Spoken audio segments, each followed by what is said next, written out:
నిన్న వర్తమానం విన్నాం. అపవిత్రమైన పెదవుల కలిగిన ప్రజల మధ్యలో ఉన్నాడట. ఎవరు? యేసయ్య ప్రవక్త. వాళ్ళు మాట్లాడే మాటలను బట్టి ఈయన కూడా నోరుజారి ఏం మాట్లాడిండు? అపవిత్రంగా మాట్లాడిండు. పరలోకం పోయేసరికి సత్తననే భయం కలిగింది. అప్పుడు ఒక దేవదూత కారుతో నిప్పులాగా తెచ్చి పెదవులను కాల్చిందట. మీరు ఖచ్చితంగా ఏం చేయాలనంటే ఇంటికి పోయినాక ఈ పెదవులతోటి బూతులు మాట్లాడితే పిన్నీసులు వేడి చేసుకొని కాల్చుకోరి. ఎందుకు చెప్తానో తెలుసా? మళ్ళీ ఒకసారి బూతులు మాట్లాడుతున్నప్పుడు అమ్మో ఇది ఎందుకు కాల్చుకున్నా అంటే ఏం గుర్తు? పవిత్ర క్రీడ మచ్చ ఉంటుంది. ఇది ఆమె ప్రభునందు నిద్రించే అంతవరకు మాకు గుర్తు వస్తుందా? గుర్తురాదా? పలానా రోజు ఉరికి పడ్డది. హల్లెలూయా. ఈ నొప్పి కూడా గుర్తొస్తా ఉంటుంది. ఏమని? నేను ఎందుకు ఈ విషయం చెప్తానంటే, దేవుడు మానవునితో నిబంధన చేసినప్పుడు పురుషులకు దేవుడు సున్నతి చేయించిండు. ఈ సున్నతి అనేది దేవునితో నిబంధన అట. ఆయన నిబంధనను జ్ఞాపకం చేసుకోవాలి.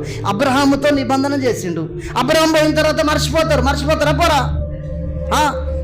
కొంతమంది దేవుని నమ్ముకున్న కొత్తలో ప్రార్థన చేసినట్టు చెప్తారా? అప్పుడు ఉపవాసాలు ఉన్నాయా? ఎన్ని సంవత్సరాలు మీరు దేవుని నమ్ముకొని? సీనన్న ఒక ఇసాక్ అన్న తప్ప ఇక్కడ ఉన్న వాళ్ళు అంటారు. ఎన్ని సంవత్సరాలు? పాస్టరమ్మ మేము కూడా తక్కువనే. పాస్టరమ్మ మాకంటే కొద్దిగా ఎక్కువ. మొదటి ప్రార్థన ఉన్నాయారా? అవ్వ ఉన్నదా? చెల్లె కాదులే కానీ ఉన్నదా? అమ్మ మొదటి పట్టుదల మా చెల్లె సౌజన్య. ఇట్లా కళ్ళు నిండితే చాలు గట కారిపోయేది నీళ్ళు. అప్పుడున్న కన్నీళ్ళే లేదు ఇప్పుడు. ఎన్ని రోజులైతే 3 సంవత్సరాలే. మరి అబ్రహాముతో ఎప్పుడో నిబంధన చేస్తే ఇప్పటి వరకు గుర్తుండనా?